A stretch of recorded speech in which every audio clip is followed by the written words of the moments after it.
Hello, welcome two movie सरकार। ओहो, इतना अंधेरा क्यों है भाई?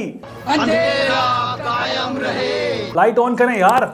इतने अंधेरे में तो लगता है कि जैसे सालार मूवी बन रही थी। जी हाँ, आज हम बात कर रहे हैं सालार मूवी की। पूरे इंडिया में एक ही सवाल किया जा रहा है कि सालार मूवी इतनी डार्क क्यों है। मूवी देखें या अंधेरा देखें? ये डायरेक्टर प्रशांत नील साहब ने मूवी बनाई है या फिर अंधेर नगरी। 90s में एक आया था शक्तिमान। शक्तिमान में एक विलन था, वो कहता था अंधेरा कायम रहे, अंधेरा कायम रहे। तो मेरा ख्याल है कि शायद प्रशांत नील ने वो वाला जो डायलॉग है अपने जहन में बसाए रखा और आज उसको अंधेरा कायम कर दिया। सालार मूवी में मूवी के साथ साथ एक्शन के साथ साथ सबसे ज़्यादा चीज़ जो है वो है अंधेरा। हर जगह अंधेरा ही अंधेरा है। पूरी सालार मूवी में सबसे गोरी चिट्टी और अच्छी चीज़ जो है वो सिर्फ और सिर्फ शुरुती हसनी है, उसके अलावा कोई चीज़ नहीं है। सारी की सारी डार्क है। इतनी भरपूर एक्शन मूवी और उसमें इतना अंधेरा क्यों है? ये मूवी है एक डार्क सेंट्रिक थीम पर बनाई गई मूवी। ये इंडिया की तारीख की पहली मूवी है जो इतने अंधेरे में बनाई गई है, या ये कह लें कि जो इस थीम पर बनाई गई है। ये एक डार्क सेंट्रिक थीम जो टेक्नोलॉजी है, DCT कहते हैं इसे, उसको इस्तेमाल किया है डायरेक्टर ने और बहुत ही शानदार काम किया है जो कि कई इंडियंस को पसंद नहीं आ रहा।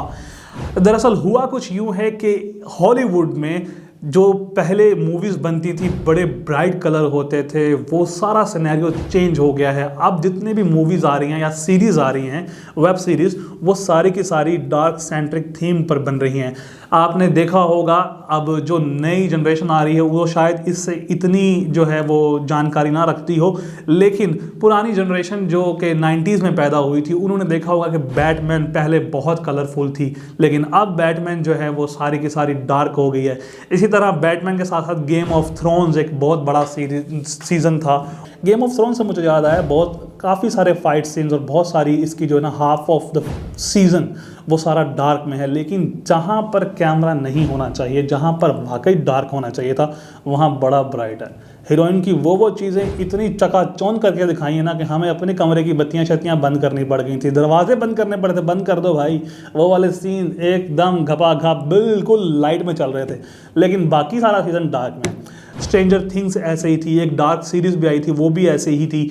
हाउस ऑफ ड्रैगन तो सारी की सारी डार्क थीम पर ही बनी हुई है मूवी।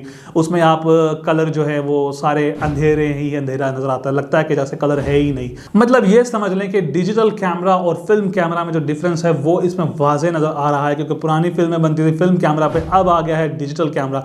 इसमें डायरेक्टर की या फिर जो सिनेमाटोग्राफर होता है उसकी अपनी एक चॉइस होती है कि वो कैसा कलर थीम देता है, या वो डार्क रखेगा या वो ब्राइट रखेगा। लेकिन यहाँ मज़ेदार की बात यह कि सालार मूवी का एक्शन और उसमें छाया अंधेरा, मतलब आपको कई बार पता ही नहीं लग रहा होता कि भाई कि तलवार कहाँ से आई है। अक्सर औकात जब सालार में हमारे जो हीरो हैं प्रभास, वो जब अपने उनके हाथों में खून दिखाते हैं तो वो खून कम और अंधेरा ज़्यादा नज़र आ रहा होता है। असल में जो डार्क सिनेमैटिक थीम टेक्नोलॉजी है वो होती क्यों है, वो उसे यूज़ क्यों करते हैं। सबसे पहले बात करते हैं कि अगर किसी डायरेक्टर ने, किसी स्टोरी टेलर ने अपनी करैक्टर को उसकी पावर दिखानी हो तो वो डार्क थीम चूज़ करता है, या फिर रिवेंज दिखाना हो, मतलब बदला दिखाना हो, तो वो डार्क जो है ना थीम यूज़ करता है। किसी की मौत दिखानी हो तो डार्क थीम यूज़ किया जाता है। जंग दिखानी हो, तबाही दिखानी हो, डिस्ट्रक्शन दिखानी हो तो भी डार्क थीम को चूज़ किया जाता है। इसके अलावा करप्शन या फिर नाइंसाफ़ी दिखानी हो, गुर्बत दिखानी हो, या फिर किसी की लालच और हवस दिखाना हो तब भी वही दिखाया जाता है। ये हवस वो वाला नहीं है। तो डायरेक्टर प्रशांत नील ने वही किया और सालार मूवी को डार्क बना के रख दिया, जिसके ऊपर काफ़ी सारे इंडियंस जो है वो ट्विटर पे भरा पड़ा कि जी भाई ये डार्क क्यों।